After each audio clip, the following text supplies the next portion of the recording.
right, welcome. So there are quite a few things that we need to discuss about making a murderer. A lot of those things I have a lot of questions about, and I just want to move this over so that you guys can see the full screen here when I put this on.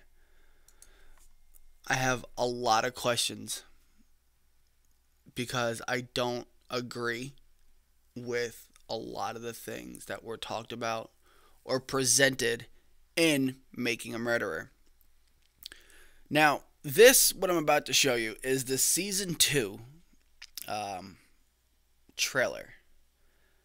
Take a look at this and just let me know what you think.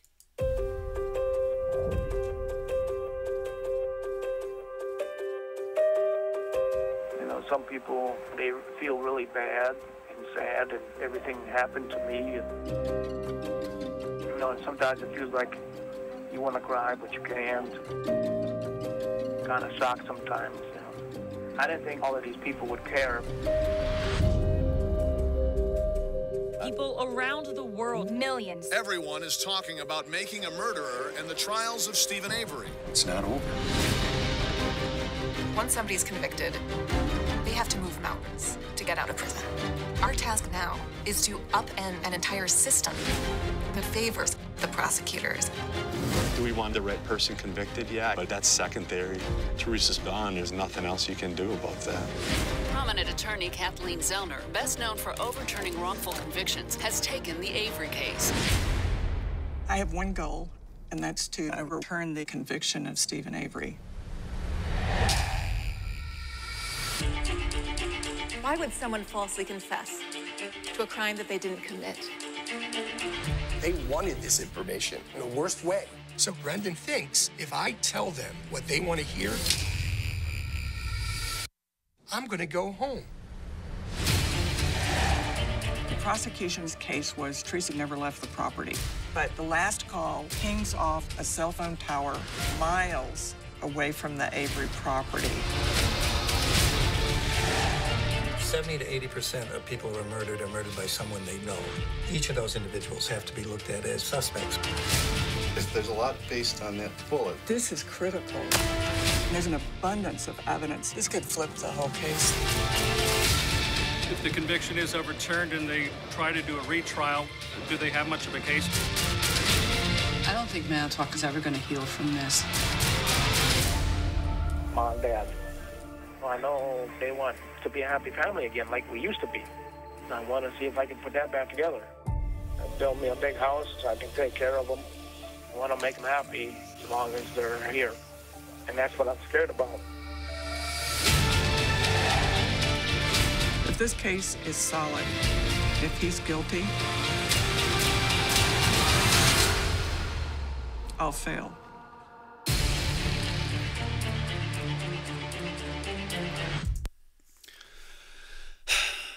Yeah, so that's part two, and a lot, say it again, a lot has been brought to the forefront, brought up for discussion, and there's just so many things that just kind of really irritate me and piss me off about this entire thing. A lot of it being the fact that even when we have a legal right to fight our cases, or you have a legal right to fight your case, one thing that seems to happen is that it takes so much longer for you, the criminal, to be able to fight your case from the inside, where prosecutors or district attorneys or whatever have so much more access to a judge and paperwork that even if a judge overturns a conviction, I'm sure the judge is competent enough to make that decision. You know what I mean? And I'm sure that once that judge does overturn that conviction, they have every legal right to do so, or have found some reason to do so. They don't just overturn the conviction frivolously without a reason or a warning or, supporting evidence. But tell me why in season 2, when they flip this conviction over, the first thing that happens is the prosecutor and the district attorney have immediate access to the judge and paperwork to file an emergency stay of conviction. You don't get that as a perpetrator. You don't get that option as somebody fighting for your life in jail. You don't get that option whether you've committed a crime or not. The general public does not have access to a judge like that. And that's one of many things that I found to be completely inconsistent. And let's say that you are. Let's say for the sake of discussion, say I'm wrong. Let's say at the end of the day you do get access to that information. You do get access to that paperwork, and you do have access to these judges in order to present your case, and then, you don't like the fact that somebody's going to get out of jail. You, as a person, from what I can recall, don't get an option to approach a judge, file an emergency stay of conviction, and say, well, here's my supporting fact, and then have the judge flip that conviction back over. I have another judge see that, no, that person should stay in jail. I just don't understand what the hell has happened where if you work for the system, you get extra benefit to the system. But if you're on the opposite side of that system, you don't. You're supposed to be innocent until proven guilty. But all the evidence, and this is going to turn into a long-winded thing, I can already tell. But the fact that he spent 18 years in prison for a crime he did not commit by being cleared by DNA. And then the city that he was suing, Manitowoc County, Minnesota, I think, whatever. Manitowoc County was then granted permission. And I'm not even sure it's permission, but I suppose it's what happens if a crime is committed in that city, then the city police have to investigate it. But what I don't understand is if he is suing or was suing Manitowoc County, why were they permitted to be involved in his case? And what you'll later learn in season 2, I forget which episode it is, but what you will later learn is that they even told a medical examiner for Manitowoc County to not come to the scene and process the body, which was her job.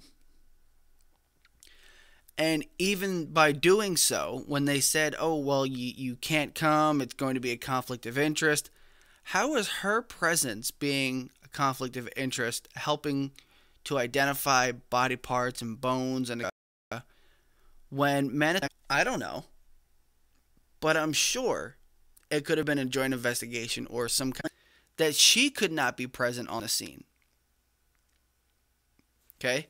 You told her that she was not allowed to go on the scene because it would be a conflict of interest, but the people that he's suing are.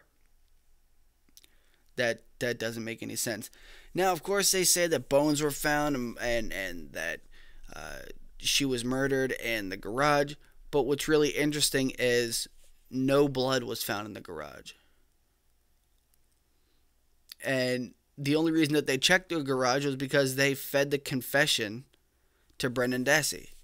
And I personally think that they did feed this confession to him. I think that they gave him all the information that they wanted him to say, knowing that he was intellectually disabled. And I truly believe that by doing so, they got the information that they wanted out of him, or at least got him to give the information. Give the information that they wanted, and then they use that against him. I don't understand why things have happened in this order, or why things were even allowed to happen. I truly believe that they fed all this information to Brendan Dassey.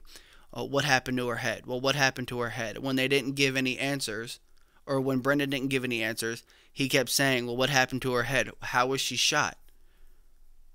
Well, that right there gives you two pieces of information. Something happened to her head, and she was shot. Well, where? Put two and two together. Was she shot in the head?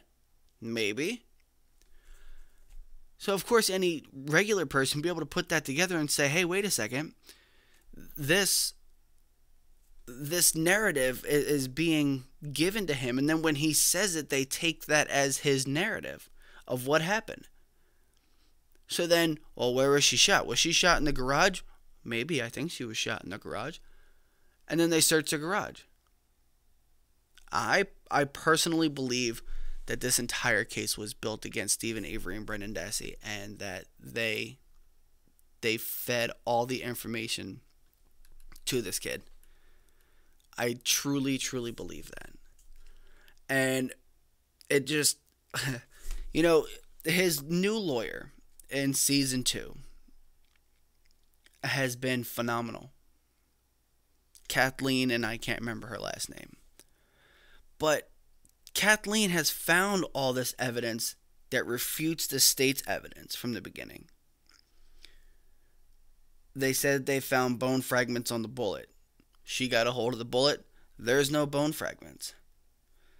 She said that there was blood on the bullet. Well, there was a red speck on the bullet, but that was because, in my opinion, and just like they demonstrated in season 2, it was shot from the outside. And the outside of the barn, where the garage is, has red paint. It's not blood. And they know that it's not blood. So it baffles me how this has been allowed to continue and progress into now 2 seasons of what I truly believe to be a crazy fucking weird story that Manitowoc County brought on themselves. Again, you should not be allowed, if you are being sued by that person, you should not be allowed to be on that property investigating that crime, especially if you are in the middle of being sued for a crime that you got wrong 18 years ago, and this poor man spent 18 years in prison and was only cleared by DNA. Now, there's so many things that you could do. All right? And I don't even know if you want to say that they could do a joint investigation. I don't know. But I truly believe that this entire situation was false. And there's a conversation in season 2 about, do you believe that false confessions are real? Or do you believe that the phenomenon of false confessions are real? Yes, I do. Especially a 16-year-old with an intellectual disability. I believe that you can have a 16-year-old with an intellectual disability say anything you want. Again, if you feed them the narrative of what you want them to say, and eventually they're going to say whatever they want, first off, why was he even interrogated without a parent present? That's number 1. Number 2, if not a parent, why was he not interrogated with a lawyer present? That's number 2. And number 3, where and if do you draw a line on his intellectual disability and the police's ability to identify that? Or do you? It kind of goes into the argument, if a police officer tases somebody and that person dies of a heart condition, maybe that person should not have been doing something with a heart condition that would provoke them to be tased. Right? So maybe this kid with an intellectual disability should definitely not have been interrogated by the police. But then again, whether somebody has an intellectual disability or not, it's not the cops, not the police's job to identify the fact that they do have an intellectual disability or they don't have an intellectual disability. But I'm sorry, but I can make my 6 and 7-year-old kids say whatever I want. And they will. And you don't have to threaten to harm them, but if you give them the idea that they're going to be okay, which is what they said. Tell us what happened, you'll be okay. You'll be okay. It'll be okay. They said it over and over. And even one of the judges of the Supreme Court said that The confession made her skin crawl. Yeah.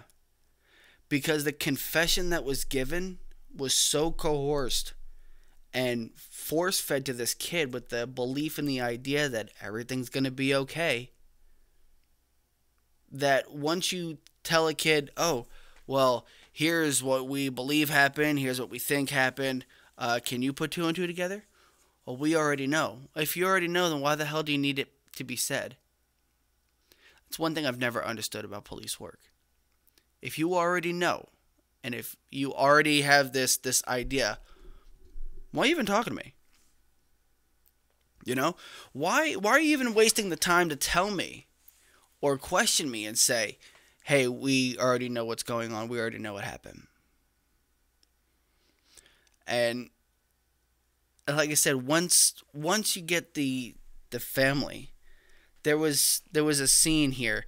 Now, I don't know why I follow this so important, like so much. I don't know why I love this so much, and I was still so upset when he didn't get out, when I know he's clearly not out. But I don't know why it bothered me so much to learn that there was at one time an idea that Brendan was going to come home, and so much of an idea that he was going to come home that his mother took a month off work because he's been in prison for 10 years. Okay? Now, with him being in prison for 10 years, I'm sorry, but if my kid was in prison for 10 years, the first thing I'm going to do is take a month off work to go spend time with you and to welcome you home and to see you home and to do everything that I can.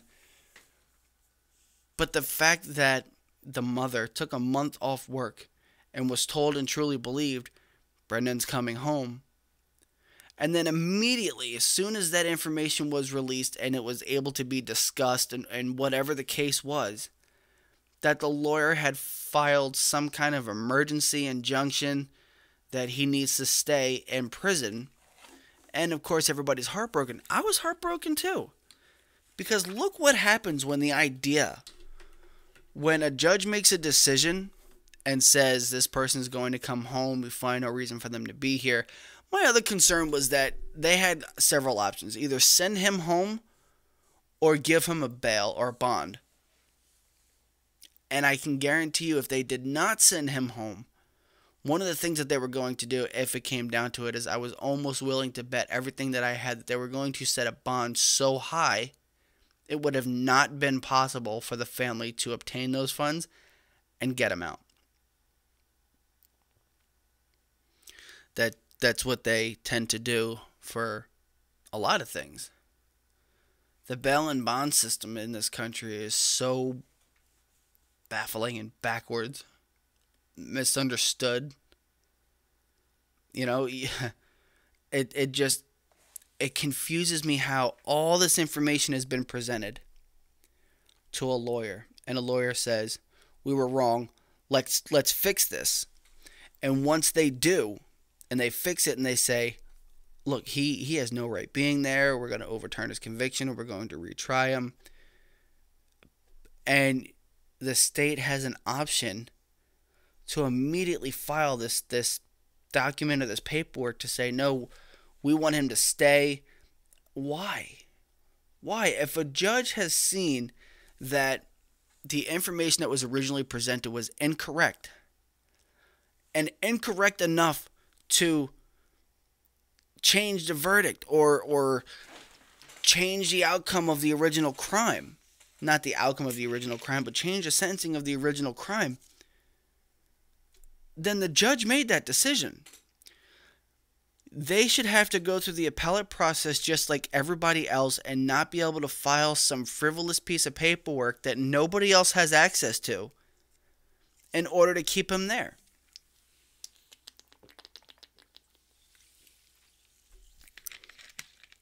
I also think that if Brendan Dassey was allowed to walk out right now, he'd be the least concerning to everybody around him.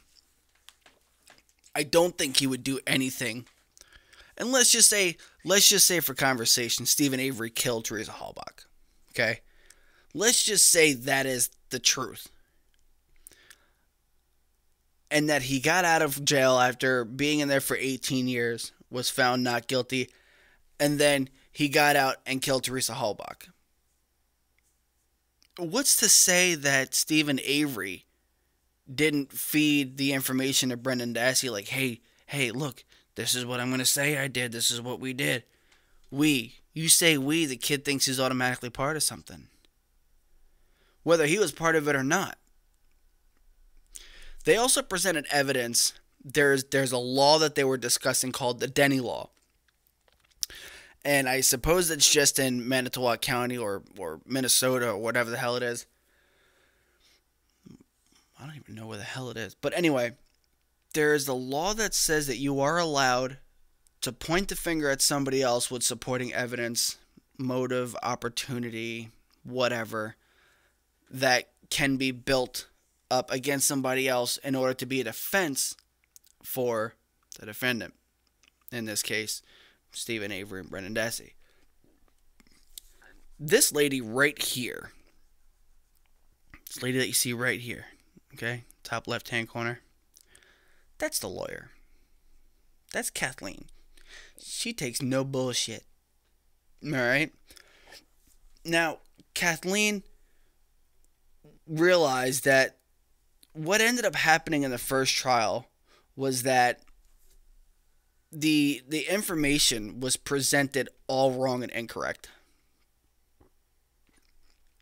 And by that I mean they try to say that this was against Stephen Avery.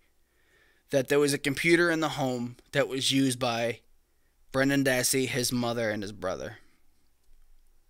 Well, Brendan Dassey probably used that computer the least of anybody.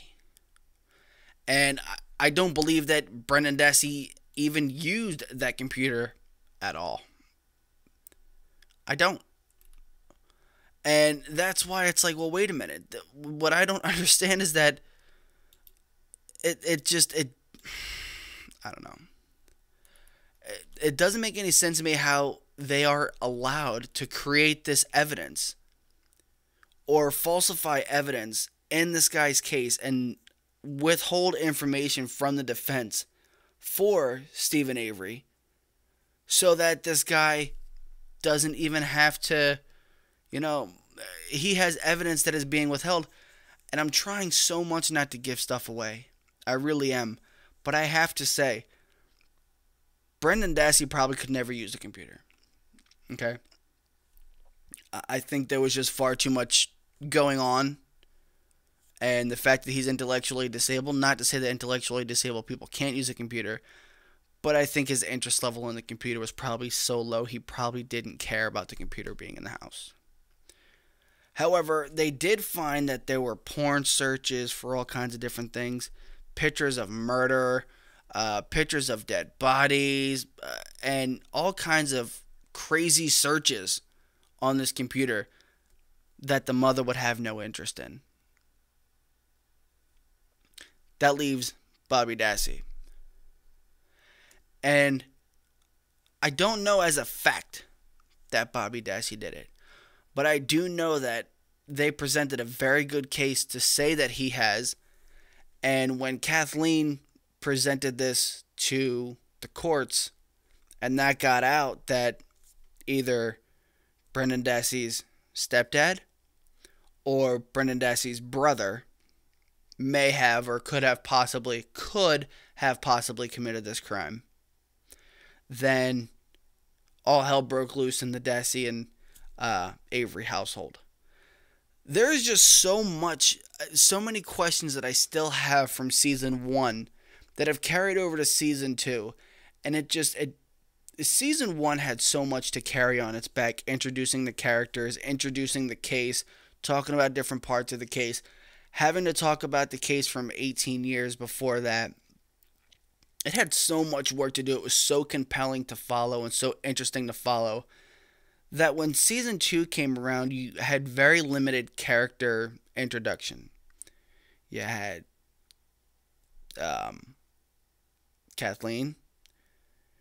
You had new lawyers, especially because the prosecutor in the original case, I believe, had to resign because he had his own problems going on with sexting a domestic violence victim that was separated from the case But because of that, and that person coming forward, let me see if I can even find that episode here. Because that guy was a freaking whack job. No. I know it's in there. I remember hearing it. I remember seeing it, and they also brought it up. This guy right here in the yellow. Okay? This guy right here in the yellow. And I'm probably going to have to go back and watch season 1 again. Because there's so much information. Every family member, the mother, the father, the sister, the brother, the stepdad. And there's also the fact that part of these Denny violations that she's talking about is, again, more information that was originally withheld from the defense, which apparently is illegal in some states. And I don't even want to say illegal, but I want to say that in some way, shape, or form that this is legal, because I believe that they're allowed to do that anytime they want. Like, not anytime they want, but I know that there are certain things that you can't bring to a trial or bring into a trial, like that person's history. And I don't know why. I believe that you should always be able to talk about that person's history.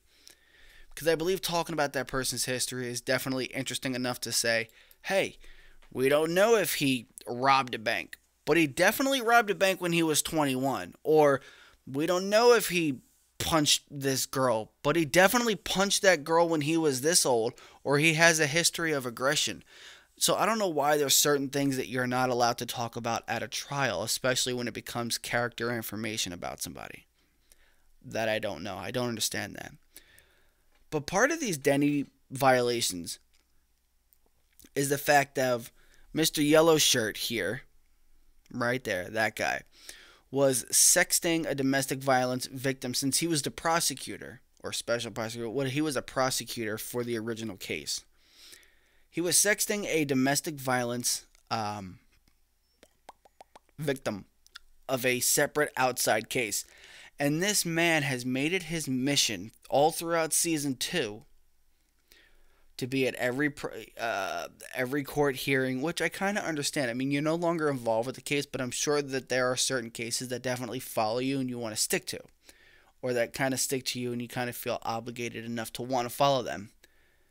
But you have that, and the fact that while they were in court, right after she presented all the evidence to the court, Mr. Yellowshirt here is having a press conference of his own and made the situation all about him and bad-mouthing Stephen Avery.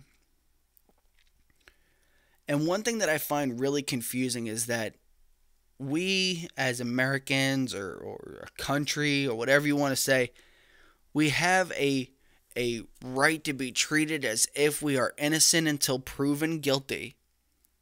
However, no matter what the case, whether murder, whether arson, whether assault, I don't think anybody is ever afforded that opportunity because they are already convicted in the court of public opinion before they are even tried in a court or before they even walk into a court.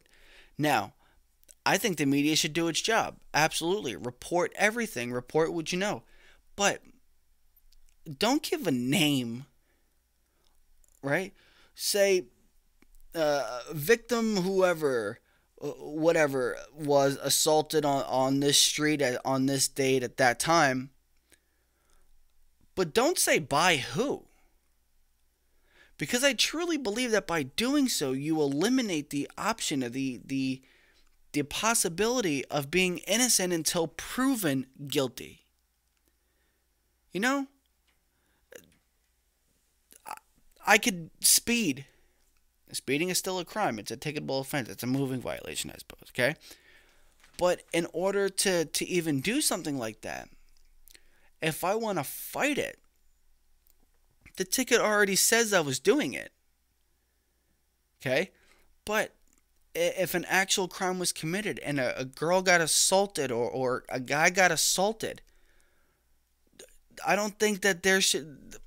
So much is put out in the news media that I truly believe eliminates the ability for anybody to be innocent until proven guilty, because as soon as you hear about it in the newspaper, it's on Twitter, it's on Facebook, it's on the news, it's on the radio, and you already develop an opinion to the point where if you were selected for jury trial, you've already heard the name 5 or 6 times.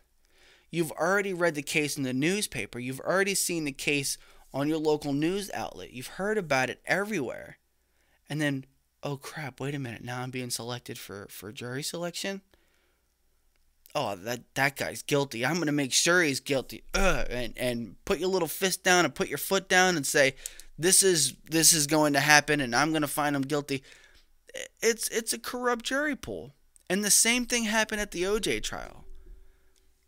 The same thing happened at the OJ trial. There was a documentary just recently about OJ Simpson. And there was a person, one of the other jurors, who disagreed with the other ones and was pretty much kicked out of the jury pool. And the one person that they brought in to replace them, I don't even want to hear the evidence, he's guilty. Or he's not guilty, or whatever. It is manipulation of the jury. It is manipulation of the people, manipulation of the community.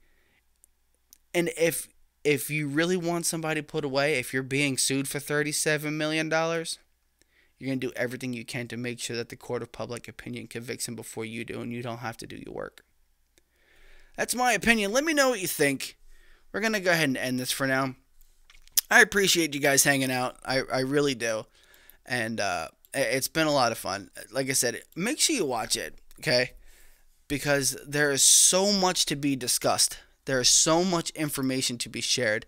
There's so much information that is still questionable. There's so much in Season 1 that you still have questions about in Season 2. I'm Jace, the producer. I appreciate you guys hanging out with me for a little bit. And I guess I might just see you guys next time. I certainly hope I do. Because if I don't, I'll cry. Kidding, I'm not crying. But I'll see you next time.